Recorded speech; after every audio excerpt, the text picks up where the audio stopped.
walking around feeling like you have a kick me sign on your heart because you keep getting caught up in these really bad relationships?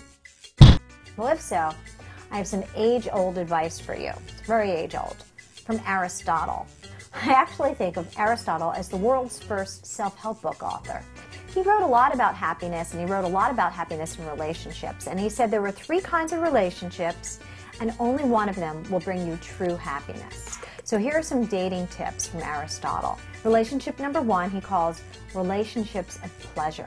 Relationships of pleasure. Now these are sex, drugs, and rock and roll relationships where you hang out with a person, maybe you have like hot sex or fun banter, but they don't go deep.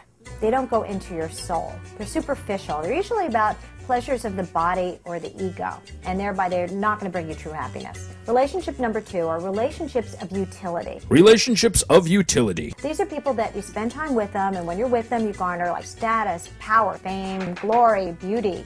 Usually it's like the typical rich guy with the trophy girl. Not happiness. These are about the ego. Again, it's about fleeting. It's about superficiality. The third kind of relationship is what Aristotle calls relationships of shared virtue. Relationships of shared virtue. These are people that when you're with them, they inspire you, they stimulate you, they challenge you, they motivate you to be your highest potential. They really do connect to you on a soul level. In fact, Aristotle, he coined the phrase soulmate. He was the guy that invented that term. If they'd had like a little TM trademark thing back then, he would have been able to put that on soulmate and he'd be a very rich man. That's what you're looking for, is your soulmate that gets who you are and wants you to become your highest potential. Like Jack Nicholson in that movie with Helen Hunt, where he says to Helen Hunt, "You make me want to be a better man."